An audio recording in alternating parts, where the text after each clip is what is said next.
Сайн байцгаана уу? Та бүхэнд энэ өдрийн мэндийг хүргэе.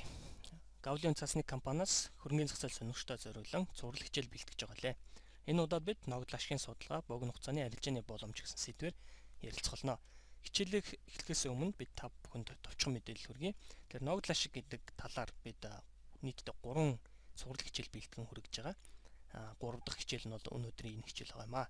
Харин өмнөх хичээлүүд нь бол ногдол ашиг гэж юу вэ? Ногдол ашиг хэрхэн хүртэх вэ гэсэн хоёр сэдвээр явагдсан. За өнөөдрийн буюу эцсийн хичээл нь бол энэ хичээл юм аа. Тэгэхээр энэ хичээлийг үзэхээс өмнө та өмнөх хоёр хичээлийг заавал үзэх хэрэгтэй гэж бодож байна. Ингэснээрээ та энэ хичээлийг илүү сайн ойлгох болов уу гэж бодож байна. Ийм учраас та манай YouTube дээр байгаа Gavli UZK гэдэг нэрээр хайлт хийгээд энэ өмнөх хоёр хичээлийг үзэх боломжтой гэдгийг бас хэлмээр байна. За ингээд хичээлд оръё. Тэгэхээр бид Монголын хөрөнгийн биржид бүртгэлтэй компаниуд дээр ногдол ашигын судалгаа хийсэн байгаа.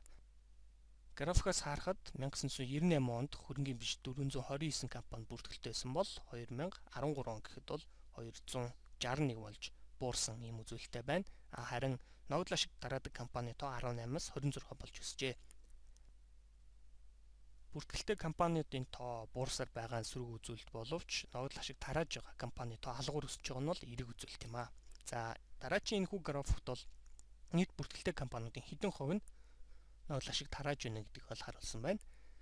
Улаан сумаар харуулсан энэ хэсэгт бол 919% ногдол ашиг тараадаг байсан бол 5 болтол буурсан ийм үзүүлэлт харагдаж байна. 2007 онд бол 911% тарааж байсан бол 2009 онд 5% болтлоо буурчээ. За энэ бол юуг илэрхийлж байна гэхээр тухайн үед эдийн засгийн хямрал болж исэн. Хямралтай холбоотойгоор компаниудын ашиг буурсан. За энэхүү бууралт ногдол ашиг тараах компаниудын тоог цөрүүлсэн гэдэг ийм дүгнэлт хийхэд хүргэж байгаа юм аа. За 2009-оос 13 онд эргээд ногдол ашиг тараалтын хувь бол 996% болж өсжээ. За энэ хугацаанд бол эдийн засаг сайжирсан, компаниудын ашиг нэмэгдсэн ийм үе байгаа. За тэгэхээр эдийн засгийн уналттай үед бол ногдол ашиг тараадаг компаниудын тоо буурж байгаа нь эндээс харагдаж байна. За харин өсөлттэй үед бол нэмэгддэг байх нь. Тэгэхээр 2014-15 онуудад бол ногдол ашиг буурах төлөвтэй байна. За энэхүү графикийг тайлбарлахаас өмнө DPS-ийг хуваах нь EPS гэсэн энэ харьцааг бол тайлбарлая.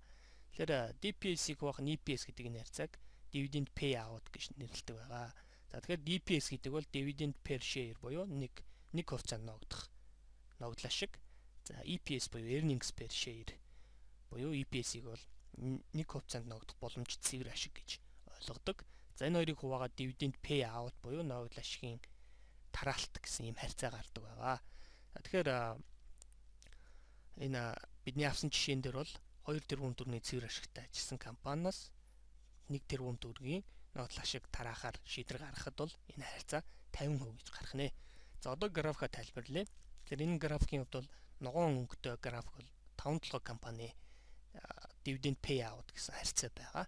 Тэгэхээр 2009 онд энэ компани уг харьцаа 67.75%, за 2010 онд 89.47%, 11 онд 89.99%, 13 онд бол 64.97% байна.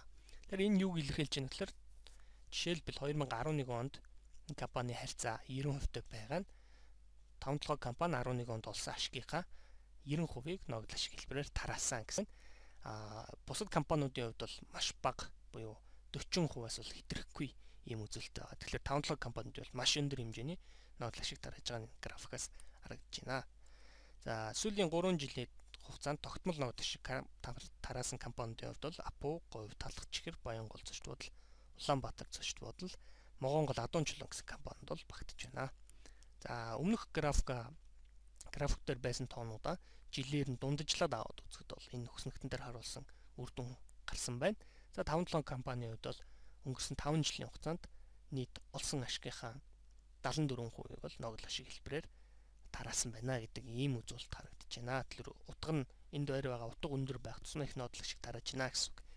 За дараагийн бидний нэг мэдэх ёстой ойлголт бол dividend yield гэсэн ойлголт байгаа. За энэ харьцааг энэ үзүүлэлтийг яаж тоосч гаргаж ирдэг вэ гэхээр нэг хувьцаанд ногдох ашигаа нэг хувьцааны жилийн дундаж ханштай хувааж гаргаж ирж болно. За ингээд үзэхэд бол 5-7 компанийн хувьд бол 10.6% гарч байна. Сүүлийн 3 жилийн хугацааны дундаж нь бол 10 гарч байна. Тэгэхээр энэ юг хэлж ийнэ гэхээр та тухайн компанид тухайн жилд хөрөнгө оруулж хувьцааг нь худалдан авах юм бол жилийн хугацаанд 10% ногдол ашигын өгөөжийг хүртэх болно гэсэн үг. Тодруулаад хэлэх юм бол та 5,000-аар хувьцаа худалдаж авлаа гэж бодоход тухайн жилд танд нэг хувьцаанд 500 төгрөгийн ногдол ашиг өгөх юм бол энэ нөрөө ногдол ашиг өгөөж нь 10% болж тооцогдож гарч ирэх нэ. За эндээс бас нэг үзүүлэлтийг харахад бол 5-7 компанид бол 10.6 байхад дараачийн 2 дахь компанид бол 4% байна. Тэгэхээр энэ хоёрын хооронд 6% зөрүүтэй буюу өндөр хэмжээний зөрүүтэй байгаа нь их анхаарал татж байгаа юм аа. За ингээд 5-7 компани ногдол ашиг дээр хоёр онцгой зүйл байгаа. Нэгдүгээрт юу гэхээр сүүлийн 5 жилийн турш тухайн жилдээ жилд дунджаар нийт ашигынхаа 7444%-ийг бол тогтмол тарааж ирсэн буюу маш өндөр хэмжээтэйгээр ногдол ашиг тарааж ирсэн. За хоёрдугаарт энэ тарааж байгаа ногдол ашиг нөрөө тухайн жилийн хувьцааны ханшийнхаа дунджийн 10% буюу ногдол ашигын өгөөж нь 10% байгаа нь бас их боломжийн өндөр хэмжээний өгөөжийг тухайн хөрөнгө оруулагчид өгж байгаа ийм хоёр статистик үзүүлэлт бол онцгой харагдаж байгаа. За эндээс бид юу гэж таамаглаж байгаа вэ гэхээр ийм өндөр өгөөжтэй ногдол ашиг тараасан дээрээс нь ийм олон жилийн турш тарааж байгаа нь одоо хөрөнгө оруулагчдыг энэ ногдол ашигыг аваад өгөөж хүртэх тийм сэтлийг төрүүлдэг байж болох юм а гэсэн таамаглалыг дэвшүүлэх дүргэж байгаа. За тэгэхээр бидний яг тодорхой таамаглал юу вэ гэхээр 11, 12 дугаар саруудад хувьцааны ханш өсдөг зүй тогтол ажиглагддаг байж болзошгүй гэж. За яагаад гэвэл энэ ногдол ашигыг авахын тулд хувьцаа худалдаж авч таарна.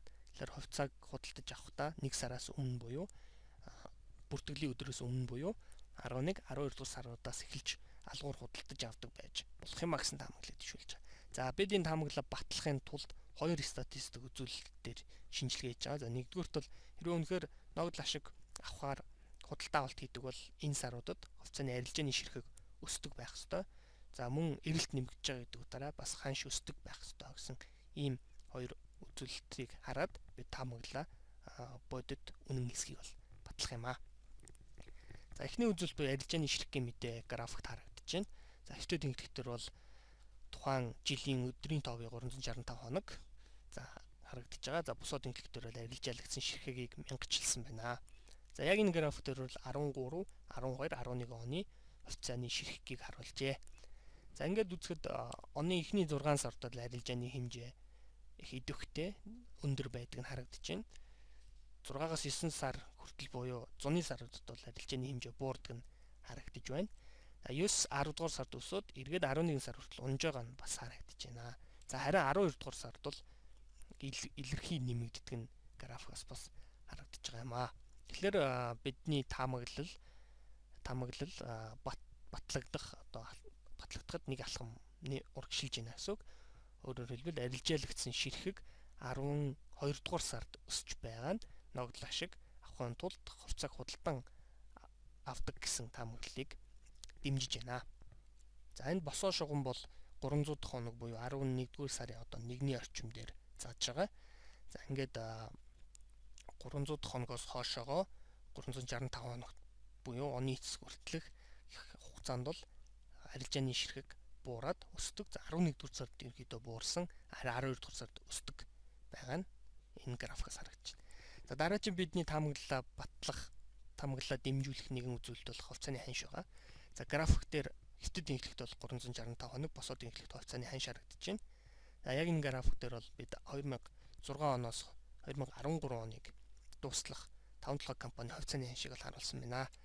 За босоо улаан зураас бол 301 дахь хоног буюу одоо 11-р сарын ихэнх илэрхийлж байгаа. За дараачийн улаан шугам бол 12 дахь сарын ихэнх илэрхийлж байна.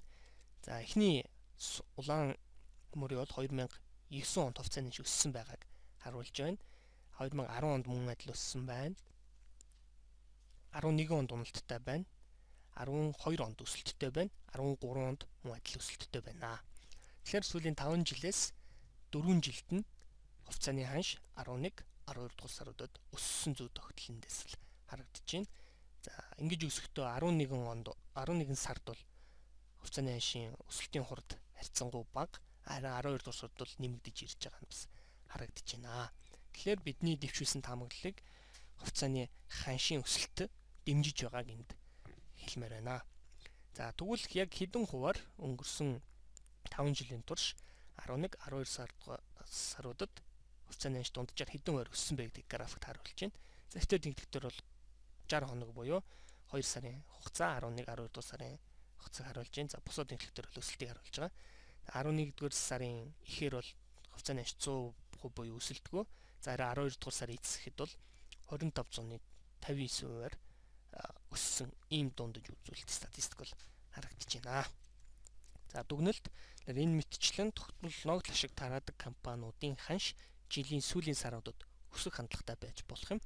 Иймээс хувьцаа бүрийн хувьд наривчлсан судалгааг гүйцэтгэснээр богино хугацааны арилжаа хийж болох юмаа гэсэн дүгнэлт хийж байна.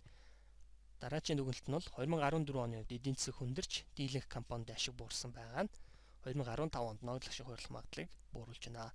Иймээс энэ жилийн хувьд 11-12 дугаар сард ханш мэдэгдэхүйц өсөхгүй байх төлөвтэй байна гэсэн ийм дүгнэлт хийж байна. Анхаарал хандуулсан та бүхэнд баярлалаа.